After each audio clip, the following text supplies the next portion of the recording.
que vous fassiez aussi.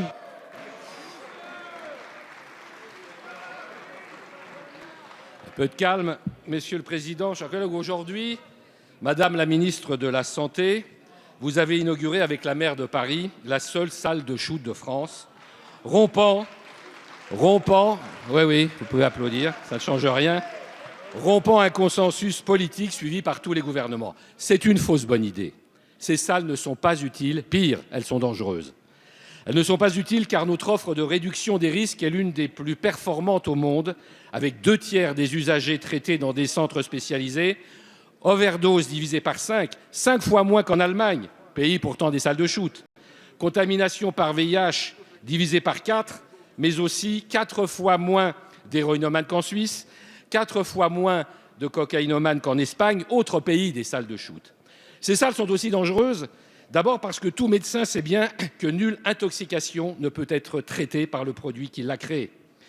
D'où leur condamnation par nos académies de médecine, de pharmacie et par l'ordre des médecins, mais aussi par les riverains qui redoutent ces zones de non-droit et d'implantation des trafics autour d'une salle ouverte qu'aux heures de bureau.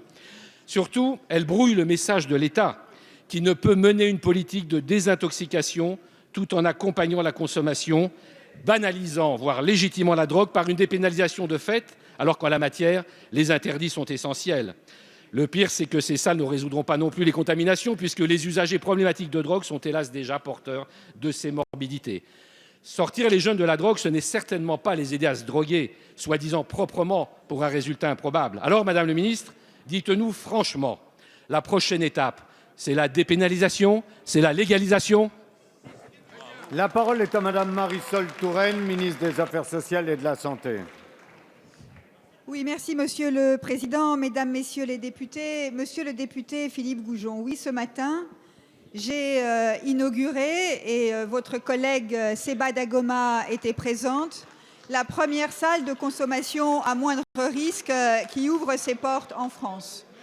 Dans quelques jours, j'inaugurerai une deuxième salle à Strasbourg et je souhaite que d'autres expérimentations puissent être possibles sur notre territoire. Cela fait 30 ans, monsieur le député, 30 ans que des expérimentations sont menées à travers le monde.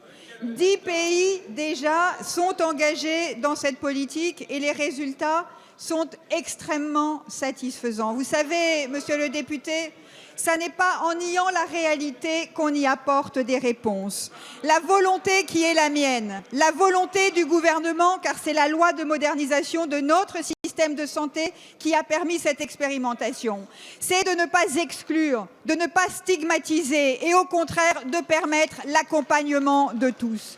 Ces salles de consommation à moindre risque s'adressent à des femmes et à des hommes éloignés de tout, qui ne sont pas dans les systèmes de santé. Nous avons des objectifs de santé publique. Les overdoses sont diminuées, les risques de contamination sont diminués.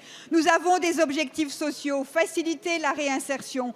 Et monsieur le député, nous avons des objectifs de sécurité, car qui peut se satisfaire lorsque des enfants trouvent des seringues souillées dans les bacs à sable ou dans les cages d'escalier? Ce que nous voulons, c'est éviter cela. Alors, monsieur le député, ça n'est pas en stigmatisant, ça n'est pas en dénonçant que l'on résout les problèmes. La volonté de ce gouvernement, c'est d'accompagner, de soigner et de soutenir ceux qui en ont besoin. Merci.